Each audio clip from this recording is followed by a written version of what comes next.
settle down. Thank you.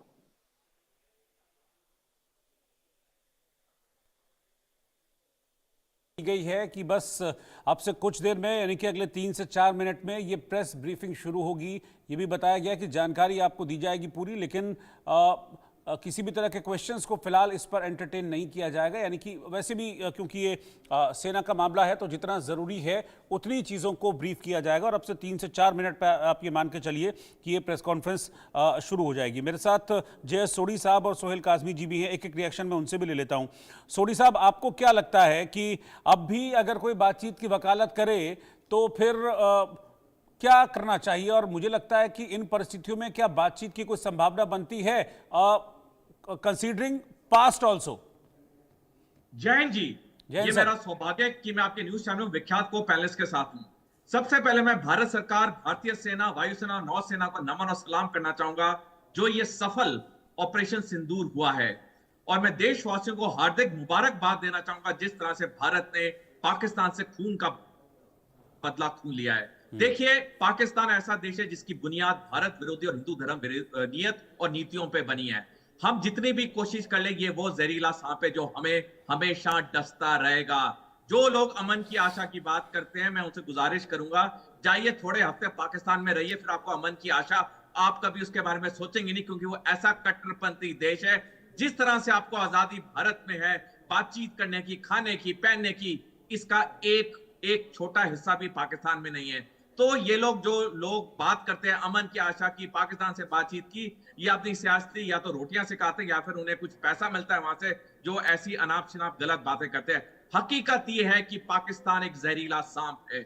हम जितना इसे कुचलेंगे उतना हम सुरक्षित रहेंगे। जैसे इंसान की जीवन बचाने के लिए जहरीले सांप को मारना पड़ता है, उसी तरह भारत की सुरक्षा के लिए पाकिस्तान रूपी जहरीले सांप को हमें सैनिक तौर पे कुचलना होगा। हमें और कार्रवाई करनी होगी जब तक ये जहरीला सांप पूरी तरह कुचला ना जाए। बिल्कुल जाहिर सी बात है, आप ठीक कह रहे हैं। एक रिएक्शन सोहेल काज़मी जी से भी मैं लूंगा। सोहेल साहब, आप कैसे भारत की इस एक्शन को देखते हैं और क्या आपको लगता है कि जैसे इजराइल और फ़लस्तीन के बीच में जंग हमेशा चलती रहती है, क्या अब वही चीज़ भारत और पाकिस्तान को लेकर भी आप देखते हैं? कश्मीर के लोग और खासकर मुस्लिम समुदाय जिनको रेडिकलाइज करके हमेशा पाकिस्तान गुमराह करता रहा है, ये उन लोगों की जीत है, उन लोगों के हौसलों की, उन लोगों के प्रोटेस्ट जो उन्होंने किए पहलगाम अटैक के बाद पूरे भारत के साथ, और पूरे भारत ने जम्मू कश्मीर के लोगों के साथ, ये उसकी जीत है। और प्राइम मिनिस्टर का मनोबल बढ़ाने में पूरे भारतीयों का बहुत बड़ा योगदान है। और हमें यकीन था कि प्रधानमंत्री कोई ना कोई ऐसा स्टेप लेंगे जिससे कि एक बार करारा जवाब पाकिस्तान को दिया जाएगा, और उन्होंने दिया। और इसमें जो मैं आपसे मोटी बात कह दूं कि आज वक्त बदल गया है। आज हिंदुस्तान के मुसलमान अपनी पैरवी करना जानते हैं, जम्मू कश्मीर के लोग अपने इस्लाम को, अपने मजहब को जानते हैं। उनको पाकिस्तान की समझाने की जरूरत नहीं है, और ना पाकिस्तान की डिक्टेशन पे जम्मू कश्मीर चलेगा। जम्मू कश्मीर के लोग अमन पसंद थे, अमन पसंद हैं, इंसानियत को जिंदा रखने के लिए हमेशा काम करते रहते हैं, और भारत को आगे बढ़ाने के लिए, भारत के निर्माण में अपना योगदान देने के लिए कहीं ना कहीं अपना रोल प्ले करते रहे हैं। लेकिन पहलगाम अटैक ने एक नरेशन पूरी दुनिया में सेट कर दी कि हम सबको अपने वतन के साथ वफादारी, अपने वतन की नीतियों के साथ चलना है, और पाकिस्तान को करारा जवाब देना है। और उसी में ऑपरेशन सिंदूर जो है रात को 1:40 पे जो हुआ है, मैं समझता हूं हर भारतीय अपने प्रधानमंत्री को, अपनी फौज को, अपनी पैरामिलिट्री को सल्यूट करता है, और इस मुश्किल हालातों में पूरे सबके साथ जुड़ा हुआ है, हाथ से हाथ मिला के उन नेगेटिव फ्रिंज एलिमेंट्स को जवाब देना के लिए तैयार बैठा है। इसीलिए पाकिस्तान ने इमीडिएट, अभी एक जो प्रेस कॉन्फ्रेंस उनकी मैं देख रहा था या स्टेटमेंट देख रहा था, कि उन्होंने कहा कि ये रुक जाना चाहिए। और वहीं चाइना ने भी एक बयान दे दिया कि अनफॉर्चुनेट है फ्रॉम इंडिया साइड। तो ये दर्शाता है कि weak nation, weak policy making in Pakistan has created so many havoc in Pakistan, जिसका आप अंदाजा नहीं कर सकते हैं। और आने वाले दिनों में पाकिस्तान अगर अभी भी नहीं सुधरा तो उसको बहुत बुरा हाल होने वाला है। हमारी तरफ से नहीं, मैं समझता हूँ हर तरफ से पाकिस्तान जो है फंस जाएगा, और आगे उसको रास्ता नहीं मिलेगा कि वो किधर जाए, सिर्फ टेररिज्म को लेके। क्योंकि टेररिज्म एक ऐसी इंडस्ट्री है पाकिस्तान में जिसकी फसल वो खुद लगाते हैं, और फिर उसको काटना की जो हिम्मत है उनमें नहीं रहती है। और अभी भी वो कह रहे हैं कि शायद मॉस्क पे हमले हुए हैं, जो कि विजुअल्स ये कहते हैं, जो आप ही बता रहे हैं कि 9 के 9 आतंकवादी गुटों के ठिकानों पे ये अटैक हुआ है। ये विजुअल्स भी बता रहे हैं, पिक्चर्स भी बता रही है, लेकिन वो अपना नरेशन जो है दुनिया को कुछ और बताना चाहते हैं और इस पे भी रेडिकलाइज करके दुनिया की सिंपैथी लेना चाहते हैं, खासकर मुस्लिम ममालिक की, जो मैं समझता हूँ आज चलेगा नहीं। आज हर बच्चा जो है इस ऑपरेशन सिंदूर के साथ जुड़ा हुआ है और देख रहा है, और पहलगाम के अटैक को भी देख रहे हैं, कहां से क्या हम आगे चल रहे हैं। बिल्कुल, मैं कर्नल चौबे आपके पास मैं आ रहा हूं। ये स्ट्राइक और ये जो स्टेप भारत की तरफ से उठाया गया है, ये एस्टेब्लिश करता है कि दुष्ट का इलाज दंड ही है, वो सुधरता नहीं है कभी भी। आपने बिल्कुल सही कहा, और राष्ट्रकवि दिनकर की मुझे कुछ पंक्तियां याद आती हैं। क्षमा शोभती उस भुजंग को जिसके पास गरल हो, उसका क्या जो विषहीन विनीत सरल हो। तो भारत बहुत दिनों तक क्षमा याचना करते रहा सिंधु से, जैसे कि प्रभु राम ने की थी। मैं 1 मिनट के लिए रोक रहा हूं सर, एक ब्रेकिंग न्यूज आ रही है, फिर मैं आपके पास आऊंगा। 2 महिला अफसर ऑपरेशन सिंदूर की ब्रीफिंग देंगी। थल सेना में कर्नल सोफिया कुरैशी पूरा ब्रीफिंग देंगी ऑपरेशन सिंदूर को लेकर, और वायुसेना से व्योमिका सिंह इस प्रेस कॉन्फ्रेंस को संबोधित करेंगी। तो सेना की 2 अफसर, थल सेना और वायुसेना की 2 महिला अधिकारी इस ऑपरेशन सिंदूर की पूरी ब्रीफिंग रखेंगी मीडिया के सामने। बस अब से कुछ देर बाद ये प्रेस ब्रीफिंग शुरू होगी सेना की, जिसमें एक थल सेना के कर्नल और एक वायुसेना की अफसर व्योमिका सिंह इस पूरे ऑपरेशन के बारे में जानकारी देंगी, और इससे जुड़े वीडियो भी मीडिया के साथ वो साझा कर सकती हैं कि कैसे इस ऑपरेशन को अंजाम दिया गया। एक फ्रेम आप जो देख रहे हैं लेफ्ट में, ये उसी ऑपरेशन सिंदूर की ब्रीफिंग का फ्रेम है, जहां से कुछ देर में ये प्रेस ब्रीफिंग शुरू होगी। अब इसके बारे में डिटेल ये आई है कि 2 महिला अफसरों के जरिए ये प्रेस ब्रीफिंग रखी जाएगी मीडिया को। ये दोनों महिला अफसर इस ऑपरेशन सिंदूर की पूरी जानकारी ये महिला अफसर देंगी। कर्नल चौबे, ये भी मतलब अगर आप देखें तो कुछ नहीं है, और अगर सोचें तो फिर बहुत बड़ा ये एक मैसेज है कि महिला अफसर ही इसकी ब्रीफिंग दे रही हैं। ऑपरेशन सिंदूर उसका नाम रखा गया क्योंकि ये सब कुछ सेंटिमेंट से जुड़ा हुआ था। लोगों के सेंटिमेंट पाकिस्तान के अगेंस्ट थे, और उन लोगों के सेंटिमेंट का कत्ल हुआ था जिन्होंने अपनों को खोया था, और उन्हीं के सेंटिमेंट को ध्यान में रखते हुए ऑपरेशन सिंदूर इसका नाम दिया गया, और उन्हीं सेंटिमेंट के चलते मुझे लगता है महिला अफसर इसको ब्रीफ कर रही है। जी, देखिए, जैसे ही ये नाम आपके स्क्रीन पर फ्लैश हुए, मेरे चेहरे पर एक मुस्कान खेल गई, और उस मुस्कान के पीछे बहुत सारे राज छुपे हुए थे। पहला राज, कर्नल सोफिया कुरैशी को मैं पर्सनली जानता हूं जी। फौज की भाषा में कहते हैं बहुत ही आला दर्जे की अफसर हैं वो जी। उन्होंने भारत का प्रतिनिधित्व देश में ही नहीं बाहर जाकर भी किया है, और वो एक एक्सपर्ट ट्रेनर भी हैं। ये तो पर्सनल बातें मैं जानता हूं, मैं उनको बड़े करीब से मुझे जानकारी है, इसलिए मुझे बड़ा अच्छा लगा जब उनका नाम मैंने आपके स्क्रीन पर देखा। नाम 2 सेना की अधिकारियों का है, और वो दोनों महिला अधिकारी हैं। एक सिग्नल दिया जा रहा है कि तुमने एक तरीके से हमारी महिलाओं के सर से सिंदूर मिटाने की चेष्टा की थी, दुस्साहस किया था।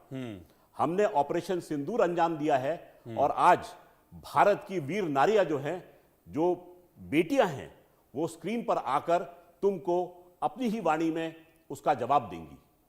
तो जो सैन्य शक्ति हमने दिखाई थी बम के रूप में या मिसाइल के रूप में, वो अलग थी, पर इस समय जो हमारी वीरांगनाएं हैं वो वाणी के रूप में उत्तर देंगी इस दुश्मन के दुस्साहस का।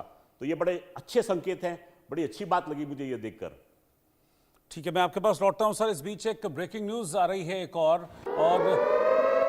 इस वक्त की ब्रेकिंग न्यूज मैं आपको बता रहा हूं। AIMIM के अध्यक्ष और सांसद असदुद्दीन ओवैसी ने ऑपरेशन सिंदूर पर खुशी जाहिर की है। जो जवाबी कार्रवाई भारत की तरफ से की गई है उसका स्वागत किया है असदुद्दीन ओवैसी ने, और उन्होंने कहा कि आतंक के ढांचे पर पूरी तरह से वार करके उसका पूरा खात्मा जरूरी है। भारतीय सेना पर गर्व है। असदुद्दीन ओवैसी का ये स्टेटमेंट सामने आया है। अभी 2-3 दिन पहले असदुद्दीन ओवैसी को मैंने इंटरव्यू भी किया था, और उस दौरान भी वो यही बात कर रहे थे कि कड़ा एक्शन होना चाहिए। और जब ये पहलगाम हुआ था उसके बाद असदुद्दीन ओवैसी ने पाकिस्तान के ऊपर सीधे तौर पर निशाना साधा था। जब मेरा इंटरव्यू था तो इस इंटरव्यू में भी उन्होंने कहा था कि सख्त एक्शन होना चाहिए, पाकिस्तान के ऊपर और भारत की सेनाओं को इस मामले में कड़ी कार्रवाई करनी चाहिए। और अब जब ऑपरेशन सिंदूर को अंजाम दिया है भारत की सेनाओं ने इस जॉइंट ऑपरेशन के तहत, तो असदुद्दीन ओवैसी ने इस पर खुशी जाहिर करते हुए इसका स्वागत किया है। सुनिए ओवैसी साहब को क्या कह रहे हैं। आपकी न्यूज़ अगर सही है तो बहुत अच्छा है, हमको जाके वहाँ पे ले लेना चाहिए। मेरे को नहीं मालूम आपके ऊपर, वो आप बोल रहे खाली करके चले गए, तो खाली करके चले गए तो फिर हम जाके बैठना वहाँ पे और छोड़ना नहीं। अब के बार अगर कुछ एक्शन ले रहे तो घर में घुस के बैठ जाना, घर में घुस के मारते बोले ना, अब घर में घुस के बैठ जाना, खत्म, ये होना चाहिए। पीओके ले लेना नहीं, अरे गवर्नमेंट खुद बोल रही, एक बात सुनिए, पीओके नहीं, पीओके का रेजोल्यूशन है पार्लियामेंट का, भारत की पार्लियामेंट का रेजोल्यूशन है, वो भारत का है बोल के। तो बीजेपी क्या बोलती, घर में घुस के बोले डैश डैश बोले, हम बोले घर में घुस के बैठ जाओ आप। ये खत्म होना है टेररिज्म, जो बार बार हर थोड़े दिन को जो टेररिज्म होता। और ब्रेकिंग न्यूज में आपको बता रहा हूं, बड़ी खबर यह है कि सेना में जवानों और अफसरों की छुट्टियों को रद्द कर दिया गया है। इस वक्त की बड़ी खबर आपको बता रहे हैं, सेना में जवानों और अफसरों की छुट्टियों को रद्द किया गया है। जिस तरह के हालात इस वक्त हैं एयर स्ट्राइक के बाद, ऐसे में लग रहा है कि शायद कुछ भी हो सकता है। पाकिस्तान की तरफ से धमकियां भी दी जा रही हैं, न्यूक्लियर वॉर की धमकी पाकिस्तान दे रहा है, न्यूक्लियर वेपन्स की धमकी पाकिस्तान दे रहा है। तो ऐसे में एहतियाती तौर पर ये बड़ा कदम उठाया गया है और सेना के अधिकारियों और जवानों की छुट्टियों को रद्द कर दिया गया है। इस वक्त की ब्रेकिंग न्यूज़, बड़ी खबर मैं आपको बता रहा हूँ।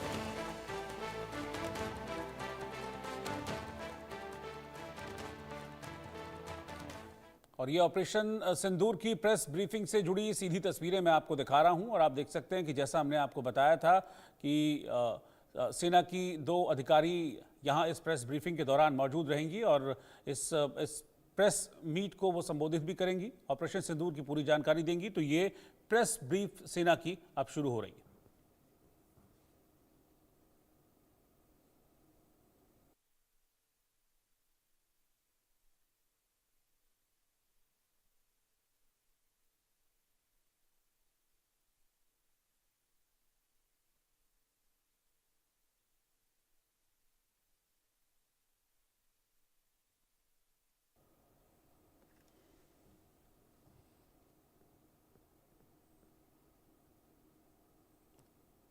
तो ऑपरेशन सिंदूर से जुड़ी ये प्रेस ब्रीफ जो बस अब से कुछ देर में शुरू होने जा रही है और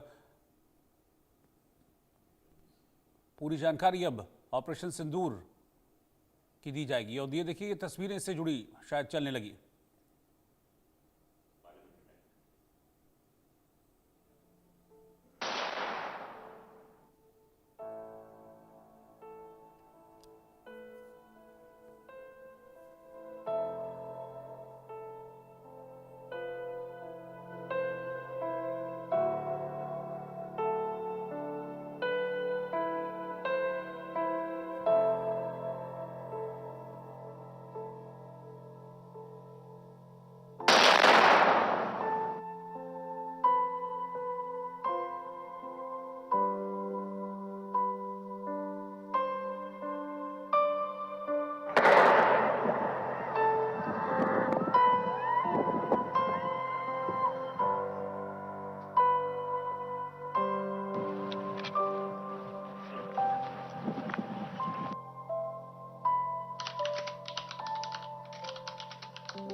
प्रेस ब्रीफ शुरू हो गई, ठीक है।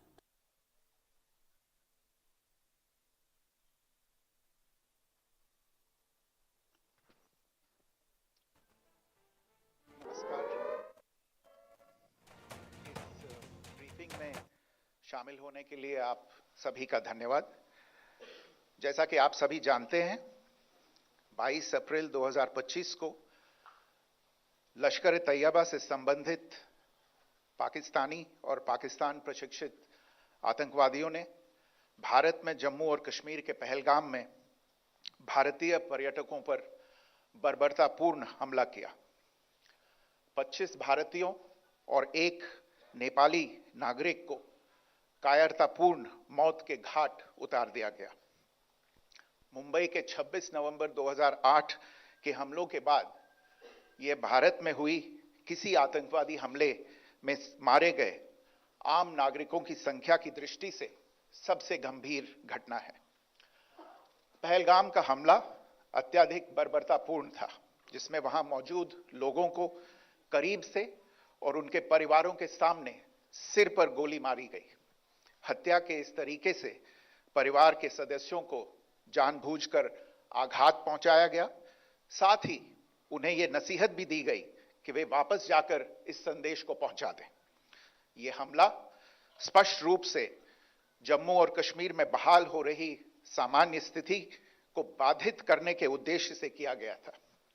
चूंकि पर्यटन फिर से अर्थव्यवस्था का मुख्य आधार बन रहा था, इस हमले का मुख्य उद्देश्य इसे प्रतिकूल रूप से प्रभावित करना था। पिछले वर्ष आप सभी जानते हैं 2.25 करोड़ से अधिक पर्यटक कश्मीर आए थे।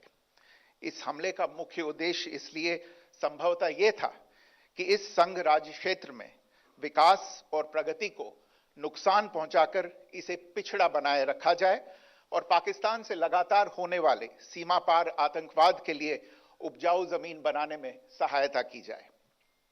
हमले का यह तरीका जम्मू और कश्मीर और शेष राष्ट्र दोनों में सांप्रदायिक दंगे भड़काने के उद्देश्य से भी प्रेरित था। इसका श्रेय सरकार और भारत के सभी नागरिकों को दिया जाना चाहिए कि इन प्रयासों को विफल कर दिया गया। एक समूह ने खुद को रेजिस्टेंस फ्रंट टीआरएफ कहते हुए इस हमले की जिम्मेदारी ली है। यह समूह संयुक्त राष्ट्र द्वारा प्रतिबंधित पाकिस्तानी आतंकवादी समूह लश्कर तैयबा से जुड़ा हुआ है।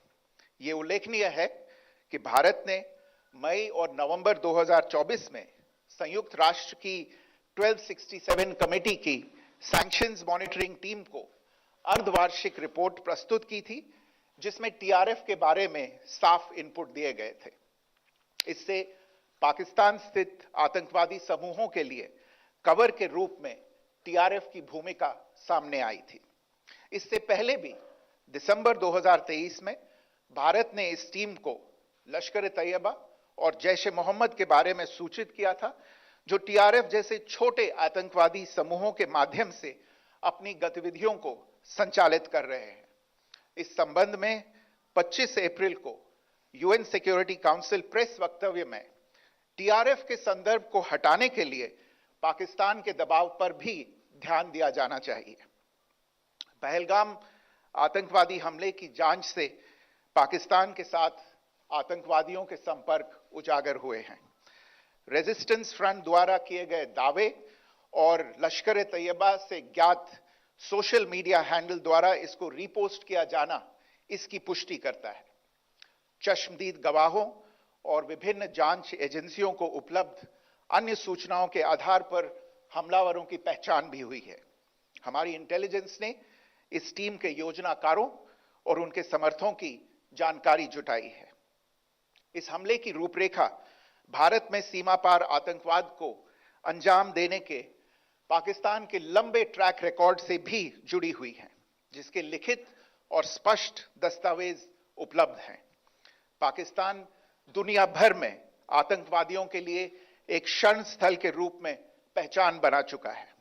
यहां अंतर्राष्ट्रीय स्तर पर प्रतिबंधित आतंकवादी सजा पाने से बचे रहते हैं। इसके अलावा पाकिस्तान ने इस मुद्दे पर विश्व और फाइनेंशियल एक्शन टास्क फोर्स जैसे अंतर्राष्ट्रीय मंचों को जानबूझकर गुमराह करने के लिए भी जाना जाता है। साजिद मीर का मामला, जिसमें इस आतंकवादी को पाकिस्तान ने मृत घोषित कर दिया था और फिर अंतर्राष्ट्रीय दबाव के परिणाम स्वरूप वो जीवित पाया गया, इसका सबसे स्पष्ट उदाहरण है। यह स्वाभाविक है कि पहलगाम में हुए इस हमले से जम्मू और कश्मीर के साथ साथ भारत के अन्य भागों में भी आक्रोश देखा गया। हमलों के बाद भारत सरकार ने स्वाभाविक रूप से पाकिस्तान के साथ संबंधों को लेकर कुछ कदम उठाए।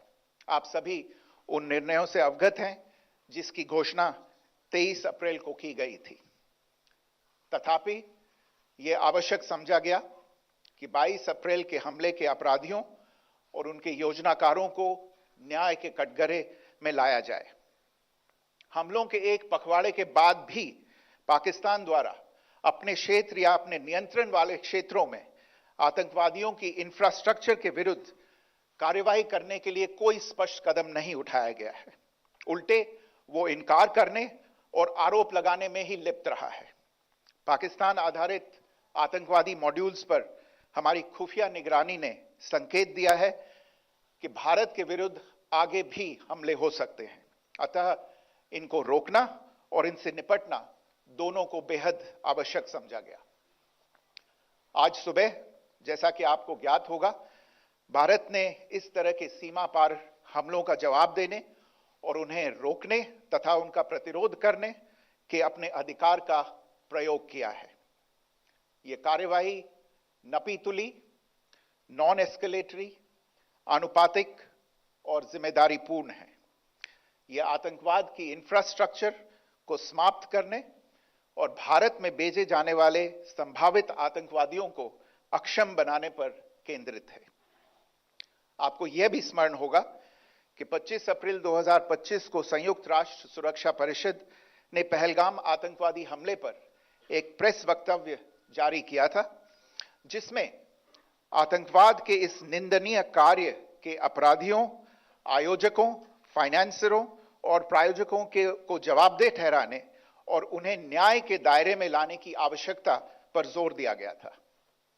भारत की आज की इस कार्रवाई को इसी संदर्भ में देखा जाना चाहिए। Good morning. Thank you all for joining this briefing. As you are all aware, on April 22, 2025, Pakistani and Pakistan-trained terrorists belonging to the Lashkar-e-Taiba carried out a savage attack on Indian tourists at Pahalgam in Jammu and Kashmir in India. They murdered 26 people, including one national of Nepal, causing the largest number of civilian casualties in a terrorist attack in India since the 26 November 2008 attacks in Mumbai. The attack in Pahalgam was marked by extreme barbarity, with the victims mostly killed with headshots from close range and in front of their families. Family members were deliberately traumatized through the manner of the killing, accompanied by the exhortation that they should take back the message. The attack was clearly driven by the objective of undermining the normalcy returning to Jammu and Kashmir. In particular, it was designed to impact the mainstay of the economy, tourism, with a record 23 million tourists visiting the valley last year. The calculation, presumably, was that harming growth and development in the Union Territory would help keep it backward and create fertile ground for continued cross-border terrorism from Pakistan. The manner of the attack was also driven by an objective of provoking communal discord, both in Jammu and Kashmir and the rest of the nation. It is to the credit of the government and the people of India that these designs were foiled. A group calling itself the Resistance Front has claimed responsibility for the attack. This group is a front for the UN-proscribed Pakistani terrorist group Lashkar-e-Taiba. It is notable that India had given inputs about the TRF in the half-yearly report to the monitoring team of the UN's 1267 Sanctions Committee in May and November 2024, bringing out its role as a cover for Pakistan-based terrorist groups. Earlier too, in December 2023, India had informed the monitoring team about Lashkar and Jaish-e-Mohammed operating through small terror groups such as the TRF. Pakistan's pressure to remove references to TRF in the April 25 UN Security Council press statement is notable in this regard. Investigations into the Pahalgam terror attack have brought out the communication notes of terrorists in and to Pakistan, the claims made by the Resistance Front and their reposting by known social media handles of the Lashkar-e-Taiba speak for themselves. Identification of the attackers based on eyewitness accounts as well as other information available to law enforcement agencies has also progressed. Our intelligence has developed an accurate picture of the planners and backers of this team. The features of this attack also tie in with Pakistan's long track record of perpetrating cross-border terror in India, which is well documented and beyond question. Pakistan also has a well-deserved... तो आपको बता दें कि देश के विदेश सचिव विक्रम मिस्री पत्रकारों को संबोधित कर रहे हैं और पत्रकारों को संबोधित करते हुए उन्होंने ये बताने की कोशिश की है कि आतंकवाद के खात्मे को लेकर भारत लगातार अपनी उपस्थिति दर्ज कराता रहा है, लेकिन इस वक्त जो पहलगांव में हमला हुआ था जिसमें 26 नागरिक मारे गए थे, खुद इस बात को स्वीकार किया था टीआरएफ ने कि पहलगांव हमले की जिम्मेदारी उनकी है। और आज ऑपरेशन सिंदूर जो कि भारत की सरकार, भारत की सेनाओं द्वारा चलाया गया, जिसमें पहलगांव के हमले का बदला लिया गया, भारत की मां बहनों पर संकेत साफ है कि भारत की मां बहनों के सिंदूर पर हाथ अगर डालोगे तो भारत छोड़ेगा नहीं, और उसका जवाब भी दिया गया है। साफ तौर पर यह बताने की कोशिश की है, लेकिन बहुत सारे संकेत भी निकल कर आ रहे। इस बीच खबर यह भी है कि कश्मीर के पंपोर में जो फाइटर जेट गिरा है वो पाकिस्तान का है। पूर्व आईएएफ अफसर बोले हैं कि JF-17 हो सकता है। रामबन अखनूर बठिंडा में भी जेट क्रैश हुआ है। तमाम इस तरह के अपडेट भी निकल कर आ रहे हैं, लेकिन एक खास बात जो आपको बता दें कि भारत के विदेश सचिव ने यह साफ कर दिया है कि भारत इस तरह का हमला कभी भी, आतंकवादी जो हमला वो बर्दाश्त नहीं करेगा। और कई बार ये कोशिश की गई, लेकिन पाकिस्तान ने कभी भी अपने आतंकवादी ठिकानों को, उनके जगहों को नहीं ध्वस्त किया, बल्कि वो अंतर्राष्ट्रीय मंचों पर बार बार ये कहता रहा कि आतंकवाद से उसका कोई लेना देना नहीं। जबकि साफ तौर पर दिखाई है कल तलदा जो कि हाफिज सईद का बेटा था, उसने खुद कहा कि भारत की सरकार, देश के प्रधानमंत्री नरेंद्र मोदी मेरे पिता को निशाना बनाना चाहते हैं। इस बात के संकेत तलदा ने दिए थे और कहा था, लेकिन मेरे पिता को पाकिस्तान की सेना ने सुरक्षित जगह पर पहुंचा दिया है। यानी कि बार बार इस बात का जिक्र पाकिस्तान करता रहा है। पाकिस्तान की सेना आतंकवादी और आतंकवादी ठिकानों की रक्षा करती रही है। इस बात के सबूत साफ हैं और उन्हीं सबूतों को चिन्हित कर भारत ने निशाना बनाया। सटीक निशाना इसे कह सकते हैं मयंक चौबे साहब के एकदम 100 में से 100 नंबर दिए जाए। बिल्कुल, मैं तो 100 में से 101 नंबर देना चाहूंगा जी, क्योंकि ऐसा था न सिर्फ दुश्मन, लेकिन हमें भी इसकी भनक नहीं हुई। हम भी तैयारी करते रहे कि कल जो है मॉक ड्रिल होने वाली है, चलिए मॉक ड्रिल की तैयारी करते हैं, क्या क्या किया जाएगा वो देखेंगे। उस पर हम चर्चा में व्यस्त रहे, आराम से रात को चैन की नींद सोए। लेकिन दुश्मन जो था वो गफलत की नींद में चला गया था और भारत ने माकूल समय देखा और दुश्मन पर करारा प्रहार किया। संजीव सिरोही साहब भी मेरे साथ मौजूद हैं। संजीव सिरोही साहब, तनाव अभी भी कम नहीं हुआ है, भारत ने मुंहतोड़ जवाब तो दे दिया है। और सबसे जो खास बात है, सबसे खास बात है कि विक्रम मिस्री ने सबसे पहले संबोधित किया, लेकिन इस बीच विस्तार से ये प्रेस कॉन्फ्रेंस भी बताने की कोशिश की जा रही है। और खास बात है कि जो ब्रीफिंग है उसमें 2 यंग वुमेन ऑफिसर्स ब्रीफ करेंगी वर्ल्ड मीडिया को, कर्नल सोफिया कुरैशी और विंग कमांडर व्योमिका सिंह। सुनिए। और सज्जनों, मैं कर्नल सोफिया कुरैशी और मेरे साथ विंग कमांडर व्योमिका सिंह आज आपको 6 से 7 मई 2025 की रात 1:05 से 1:30 बजे के बीच भारतीय सशस्त्र बलों द्वारा अंजाम दिए गए ऑपरेशन सिंदूर के बारे में जानकारी देंगे। ऑपरेशन सिंदूर 22 अप्रैल को पहलगाम में हुए विभत्स आतंकवादी हमले के शिकार मासूम नागरिकों व उनके परिवारों को न्याय देने के लिए लॉन्च किया गया था। इस कार्रवाई में 9 टेररिस्ट कैंप्स को टारगेट किया गया और पूरी तरह से इसे बर्बाद किया गया। पाकिस्तान में पिछले 3 दशकों से टेरर इंफ्रास्ट्रक्चर का निर्माण हो रहा है। इसमें recruitment, indoctrination centres, training areas launch pad शामिल थे, जो पाकिस्तान और पाक अधिकृत जम्मू कश्मीर, POJK दोनों में फैले हैं। Operation Sindoor was launched by Indian Armed Forces to deliver justice to the victims of Pahalgam terror attack and their families. 9 terrorist camps were targeted and successfully destroyed. Over the last 3 decades, Pakistan has systematically built terror infrastructure.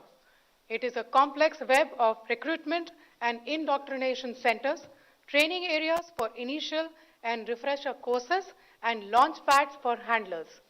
These camps are located both in Pakistan as well as Pakistan-occupied Jammu and Kashmir areas. Some of the well-known training camps are located, as you can see on the screen. They are distributed from Savai Nala in the north, counting to approximately 21, ending at Bhavalpur to the south. इन लक्ष्यों का चयन विश्वसनीय intelligence सूचनाओं के आधार पर हुआ ताकि आतंक गतिविधियों की रीढ़ तोड़ी जा सके और यह खास ध्यान दिया गया कि निर्दोष नागरिकों और सिविलियन इंस्टॉलेशन को नुकसान न पहुंचे। The selection of these targets for Operation Sindoor was based on credible intelligence inputs and role of these facilities in perpetrating the terror activities. The locations were so selected to avoid damage to civilian infrastructures and loss of any civilian lives. This was done with due diligence, and the camps selected for targeting and their engagement will now be shown to you one by one. POJK के target मैं आपको बताना चाहूंगी। सबसे पहले सवाई नाला camp Muzaffarabad, जो कि POJK के लाइन ऑफ कंट्रोल से 30 किलोमीटर दूर है। यह एक लश्कर तौयबा का ट्रेनिंग सेंटर था। 20 अक्टूबर 2024 सोनमर्ग, 24 अक्टूबर 24 गुलमर्ग, 22 अप्रैल 2025 पहलगाम, इन हमलों के आतंकियों ने यहीं से प्रशिक्षण लिया था। सैयदना बिलाल कैंप मुजफ्फराबाद, यह एक जैश ए मोहम्मद का स्टेजिंग एरिया है। यह हथियार, विस्फोटक और जंगल सर्वाइवल ट्रेनिंग का केंद्र भी था। गुलपुर कैंप कोटली, यह LOC से 30 किलोमीटर दूर था। लश्कर तौयबा का बेस था जो रजौरी, पुंछ में सक्रिय था। 20 अप्रैल 2023 को पुंछ में और 9 जून 2024 को तीर्थ यात्रियों के बस हमले में यहीं से आतंकी को ट्रेन किया गया था।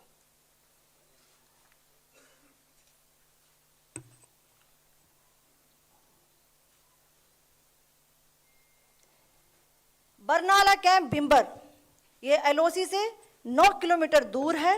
यहाँ पर हथियार, हैंडलिंग, IED व जंगल सर्वाइवल का प्रशिक्षण केंद्र था। अब्बास कैंप कोटली,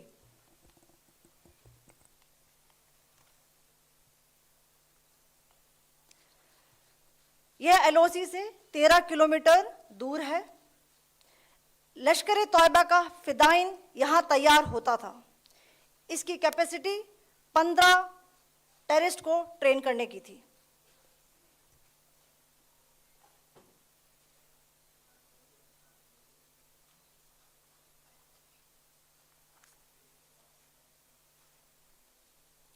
अब मैं पाकिस्तान के अंदर के टारगेट से अवगत कराना चाहूंगी। पहला, सर्जल कैंप सियालकोट, यह अंतर्राष्ट्रीय सीमा से 6 किलोमीटर की दूरी पर है, सांबा कठवा के सामने।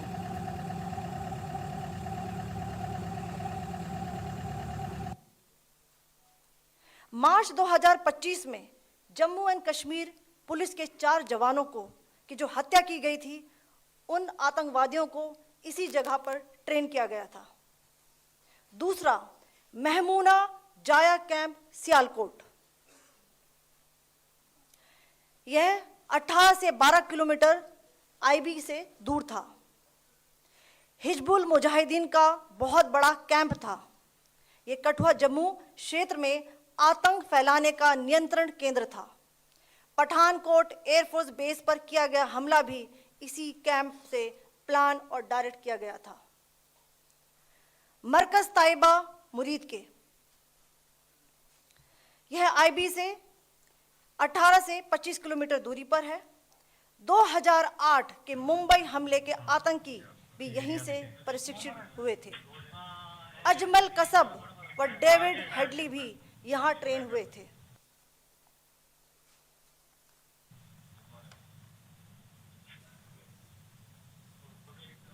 आगे दूसरा आया।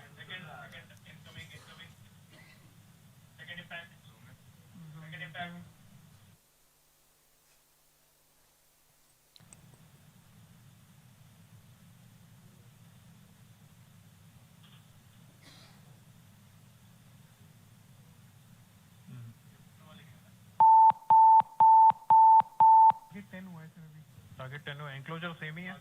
7 it is hit the target. हाँ हाँ।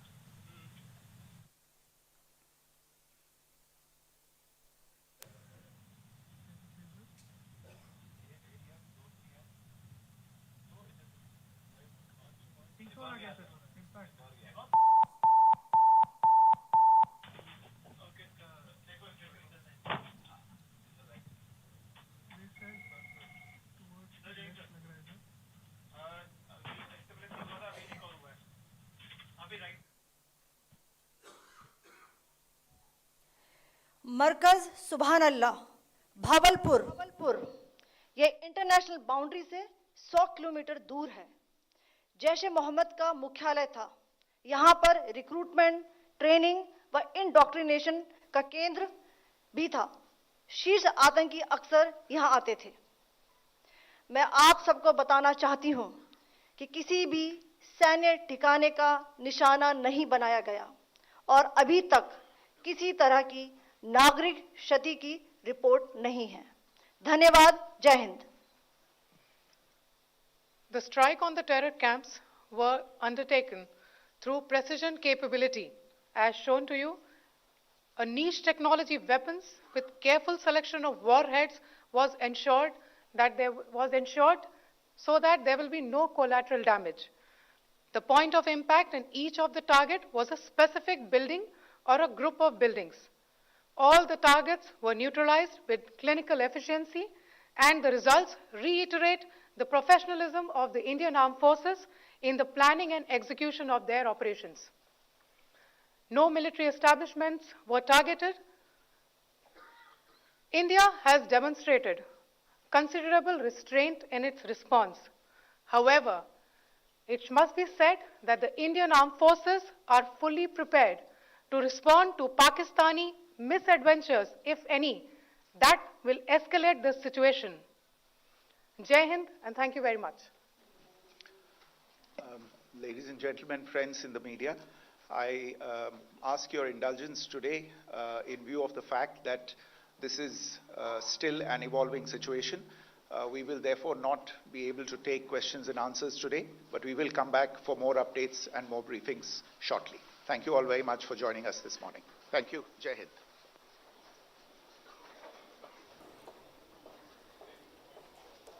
तो अपने दर्शकों को बता दें कि भारतीय विदेश सचिव विक्रम मिस्त्री और उनके साथ दो युवा अधिकारी कर्नल सोफिया कुरैशी और विंग कमांडर व्योमिका सिंह ने एक प्रेस कॉन्फ्रेंस की है।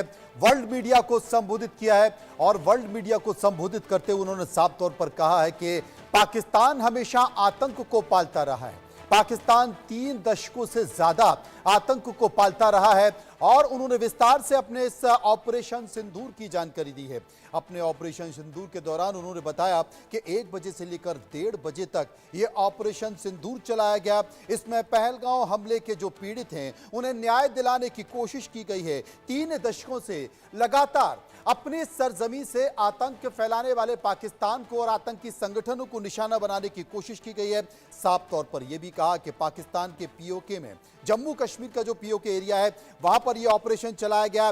कुल मिलाकर 9 ठिकानों को 9 ठिकानों को तबाह करने की कोशिश की है, लेकिन साफ तौर पर यह भी बताया गया है कि ये सिर्फ वो ठिकाने हैं जहां पर आतंकवादी बनाए जाते हैं, जहां पर आतंकवादियों को ट्रेनिंग दी जाती है, जहां पर आतंकवादियों को छुपाया जाता है, जहां पर आतंकवादियों को पाला जाता है। सिर्फ उन्हीं जगहों को निशाना बनाने की कोशिश की है। पाकिस्तान के अंदर भी घुसकर कुछ कैंपों को निशाना बनाने की कोशिश की है, लेकिन आम आदमी को निशाना नहीं बनाया गया है। आम आदमी की कोई भी कैजुअलिटी की खबर नहीं आई है। यह साफ तौर पर बताने की कोशिश की। कौन कौन से कैंप हैं, उन्होंने ये बताने की कोशिश की। सवाई नाला कैंप का जिक्र किया, जो कि लश्कर तैयबा का ट्रेनिंग सेंटर है, उस पर अटैक किया गया है। 9 ठिकानों में जो तमाम सारी भरोसेमंद सूचनाएं, इनपुट, इंटेलिजेंस की जो जानकारी है, खुफिया सूचनाओं के आधार पर इन कैंपों को, इन प्रशिक्षण केंद्रों को, जो कि आतंकवादी के ठिकाने हैं, उन्हें निशाना बनाने की कोशिश की है। सवाई नाला कैंप पर अटैक किया गया। मुजफ्फराबाद, जो कि सईदा बिलाल कैंप है, जो कि जैश का कैंप है, उसको निशाना बनाया गया है। बरनाला कैंप, उसको निशाना बनाया गया है। अब्बास कैंप कोटली, जो कि एलओसी से 13 किलोमीटर अंदर है, उसको निशाना बनाने की कोशिश की है। सिर्फ यहीं पर ही नहीं, लेकिन पाकिस्तान के अंदर, पाकिस्तान की सीमा के अंदर भी वो तमाम आतंकवादी ठिकाने जो आतंकवादियों को पालते थे, बनाते थे, रक्षा देते थे, सुरक्षा देते थे, उन्हें ट्रेनिंग देते थे और ट्रेनिंग देकर भारत की सीमा के अंदर भेजकर आतंकवादी घटनाओं को करते थे, उन्हें भी निशाना बनाया गया है। पाक के अंदर सियालकोट, मार्च 2025 में जो जवानों की हत्या की गई, उनके लिए जिम्मेदार आतंकी यहीं से ट्रेन किए गए थे। सियालकोट, जो कि पाकिस्तान के अंदर है, उसे निशाना बनाने की कोशिश की गई है।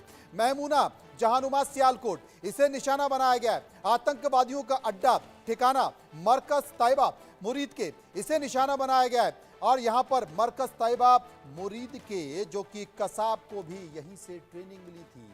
मुंबई में जो आतंकवादी हमला हुआ था, उन आतंकवादियों को इसी आतंकवादी ठिकाने से, इसी आतंकवादी अड्डे से, कैंप से निशाना बनाने की कोशिश की गई। और एक और अड्डा मरकज, सुभान अल्लाह, एलओसी से 100 किलोमीटर दूर, उसे भी निशाना बनाया गया, उसे भी अटैक किया गया।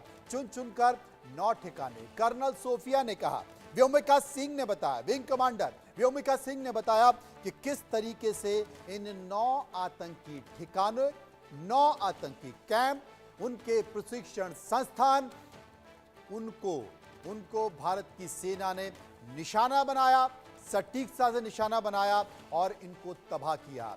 यहाँ पर साफ तौर पर जो प्रेस कॉन्फ्रेंस की गई है, उस प्रेस कॉन्फ्रेंस में यह भी बताया गया है कि हमने पाकिस्तान की सेना के ठिकानों पर हमला नहीं किया, हमने पाकिस्तान की आम जनता के ठिकानों पर हमला नहीं किया, हमने सिर्फ वहीं पर हमला किया, उन्हीं को निशाना बनाया जो कि आतंकी अड्डे थे, आतंकवादियों के अड्डे थे, आतंकवादियों के ट्रेनिंग कैंप थे, उनको ट्रेनिंग दी जाती थी और वो यहाँ से ट्रेनिंग लेकर तैयार होकर भारत में आतंकवादी घटनाओं को अंजाम देते थे। इसलिए उन तमाम ठिकानों पर हमला किया गया और अटैक किया गया। संजीव सिरोही मेरे साथ मौजूद है। संजीव साहब, एक महत्वपूर्ण प्रेस कॉन्फ्रेंस जो कि पूरे विश्व को संबोधित करने के लिए भारत की सरकार ने इस प्रेस कॉन्फ्रेंस के जरिए ये बताने की कोशिश की कि आखिर क्या है। मेरे साथ मयंक चौबे साहब हैं। मयंक चौबे साहब, आपने भी सुना कि किस तरीके से जो प्रेस कॉन्फ्रेंस की गई, उस प्रेस कॉन्फ्रेंस के जरिए बताया गया कि 1 बजे से 1:30 बजे के बीच ऑपरेशन सिंदूर चलाया गया। पहलगांव हमले के पीड़ितों को न्याय दिलाने के लिए चलाया गया और इसमें पीओके और पीओके के साथ साथ पाकिस्तान के जो ठिकाने 4, पाकिस्तान की सीमा के अंदर 4 ठिकाने जहां पर आतंकी पलते हैं, जहां पर आतंकियों को ट्रेनिंग दी जाती है, बड़ी सटीक सूचना के आधार पर, खुफिया सूचनाओं के आधार पर हमने अटैक किया, वहां पर हमला किया। लेकिन साफ तौर पर यह भी किया कि हमने पाकिस्तान के सेना के ठिकानों पर हमला नहीं किया, हमने पाकिस्तान की आम जनता पर हमला नहीं किया है। यह सिर्फ उन जगहों पर हमला किया है जो आतंक को पैदा करते हैं, तैयार करते हैं, प्रशिक्षण देते हैं और भारत की सीमाओं में आतंकवादी हमला करने के लिए भेजते हैं। मनोज जी, जैसा आपने ध्यान से सुना होगा जी, विक्रम मिश्री साहब ने एक डिप्लोमेटिक एंगल से अपनी बात को रखा, विदेश मंत्रालय की ओर से वो कह रहे थे और उन्होंने उस हमले की उमर अब्दुल्ला क्लैशेस दोनों तरफ से नहीं हुई। शुरुआत पहलगाम में हुआ, जहां हमारे 26 बेगुनाह लोग जिस तरह उनको मारा गया वो हम अभी भूले नहीं। उसी वक्त मरकज़ी हुकूमत ने कहा था कि इसका हम जवाब दे देंगे और अपने तरीके से दे देंगे। जवाब देने का तरीका यही था कि पाकिस्तान में कोई सिविलियन या कोई मिलिट्री जगह नहीं, सिर्फ वो जगह जो सब लोग जानते हैं वहाँ यही इदारे काम करते।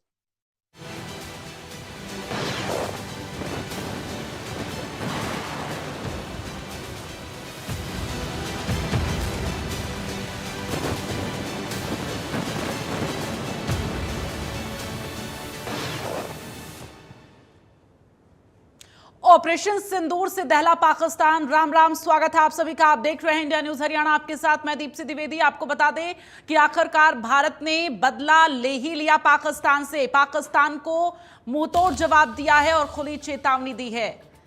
तो एयर स्ट्राइक के बाद सेना की प्रेस कॉन्फ्रेंस हुई है, ये बड़ी जानकारी आपको दे रहे हैं। लश्कर ने पहलगाम में हमला करवाया, ये विक्रम मिस्री की तरफ से बताया गया है प्रेस कॉन्फ्रेंस में। न्याय के लिए ऑपरेशन सिंदूर चलाया गया और उन पर्यटकों के लिए जिन्हें पहलगाम में आतंकियों ने मारा था, उनको सच्ची श्रद्धांजलि दी गई है इसके जरिए। एयर स्ट्राइक के बाद सेना ने यह प्रेस कॉन्फ्रेंस की है जिसमें लश्कर ने पहलगाम में हमला करवाया, ये जानकारी विक्रम मिस्री की तरफ से दी गई है। ये बड़ी जानकारी आपको दे रहे हैं क्योंकि पहलगाम में 22 अप्रैल को हुए आतंकी हमले के बाद से लगातार देश में आक्रोश था। 9 आतंकी कैंपों को तबाह कर दिया गया है। पाकिस्तान में जो आतंकियों के ठिकाने थे, लश्कर और जैश के आतंकी ठिकाने जो थे, उन्हें तबाह कर दिया गया है। भारत ने मुंहतोड़ जवाब दिया है। भारत ने जवाब देने के अधिकार का प्रयोग किया है। और आपको बता दें कि पाकिस्तान की साजिश के लिखित दस्तावेज, ये विदेश सचिव की तरफ से जानकारी दी गई है। भारत की कार्रवाई आतंक के खिलाफ, तो भारत ने जवाब देने के अधिकार का प्रयोग किया है। चूंकि अगर आप इस तरह से करेंगे तो भारत खामोश नहीं रहेगा।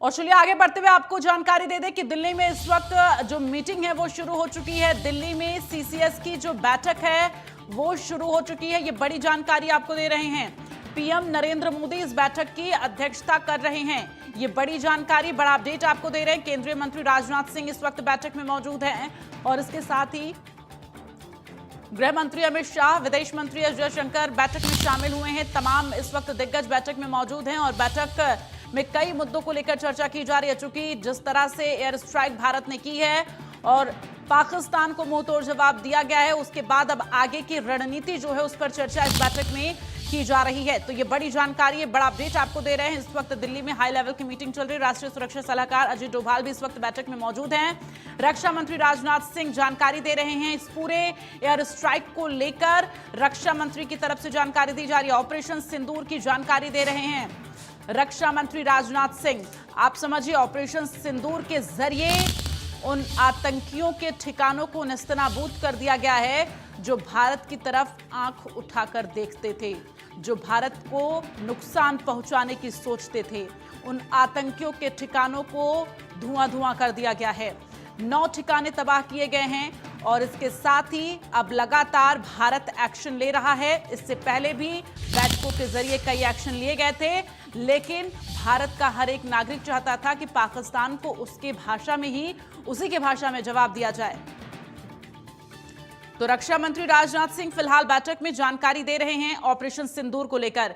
ये ग्राफिक्स के जरिए आपको दिखाने की कोशिश कर रहे हैं कि वो 9 ठिकाने कौन कौन से हैं जिन्हें नेस्तनाबूद किया गया है ऑपरेशन सिंदूर के जरिए।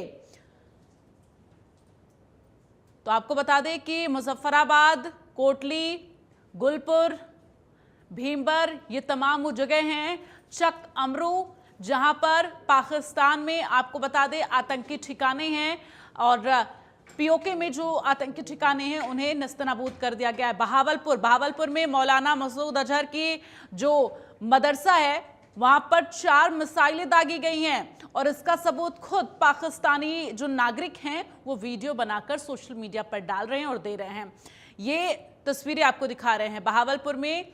कहां कितने आतंकी थे आप समझिए। बहावलपुर में 250 आतंकी उस वक्त मौजूद थे, मुरिदके में 120 प्लस थे, मुजफ्फराबाद में 110, अनुमानित 130 ऐसे ही वहां पर आतंकी मौजूद थे, कोटली में 80, सियालकोट में 90 से 100 अनुमान लगाया जा रहा है, गोलपुर में 75 से 80 आतंकी मौजूद रहे और भिंबर में 60, शेख अमरू में आपको बता दें कि 70 से 80 आतंकी मौजूद थे जिस दौरान हमला किया गया।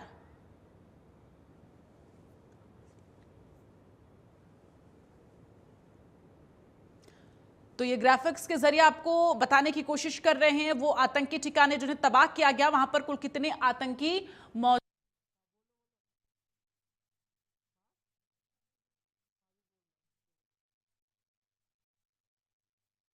इंदौर में आपको बता दें कि ये तमाम जो जगह हैं उन्हें निशाना बनाया गया, आतंकी के ठिकाने रहे हैं और आपको बता दें कि नाम पूछकर उन्हें पर्यटकों की और उन्हें मारा गया था।